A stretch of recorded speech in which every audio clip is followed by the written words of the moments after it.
নিজের ছেলে কিংবা মেয়ে বড় হওয়ার পর তাদের দেখে শুনে বিয়ে দেওয়ার স্বপ্ন সকল বাবা মারই থাকে।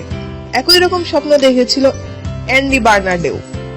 নিজের 16 বছর বয়সী মেয়ে পপি মারুই বড় হওয়ার পর তাকে দেখে শুনে বিয়ে দেওয়ার স্বপ্ন ছিল তার। তবে এর মধ্যেই ঘটে গেল মর্মান্তিক দুর্ঘটনা। চিকিৎসক জানালেন তার মেয়ে ব্রেন টিউমারে আক্রান্ত, বেঁচে থাকবেন মাত্র আর 2 দিন। মেয়েকে বিয়ে দেওয়ার প্রতিশ্রুতি পূরণ করতে চাইলেন তিনি, কিন্তু কে বিয়ে করবে এই মেয়েকে? শেষ পর্যন্ত সিদ্ধান্ত নিলেন নিজেই বিয়ে করবে মেয়েকে। সহকর্মীরা তড়িঘড়ি করে বিয়ের ব্যবস্থা করলেন। নিরানন্দে একটি বিয়ে সম্পন্ন হয়ে গেল বার্নার্ড আর পপির। পপিকে কনের সাজে সাজিয়ে দিলেন মা শাম্মী বার্নার্ড।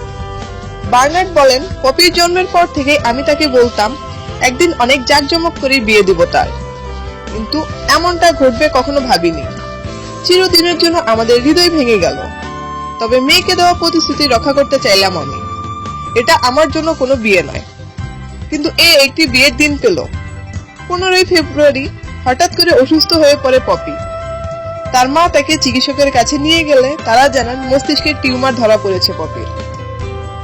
খাবার দাবার বন্ধ করে দিয়ে শাম্মী জানান এক পর্যায়ে পপির ক্যালসিয়ামের মাত্রাও বেড়ে যাচ্ছিল। বার্নার্ড যুক্তরাষ্ট্রে ছিলেন, তাই ফোনে তাকে সবকিছু জানানো হয়েছে। হাসপাতালে ভর্তি করানো হয় পপিকে, কিন্তু সব চেষ্টাই ব্যর্থ হয়ে গেল।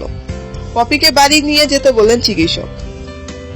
জানালেন আর মাত্র 2 দিন বেঁচে থাকার সম্ভাবনা রয়েছে পপির। মাত্র 2 দিন বেঁচেই থাকবে সে। তাই তড়িঘড়ি করে তার বাবা সিদ্ধান্ত নিলেন মেয়েকে দেওয়া প্রতিশ্রুতি পালন করবেন। বিয়ের দিন অনেক কষ্ট করে জাগিয়ে রাখা হলো পপিকে।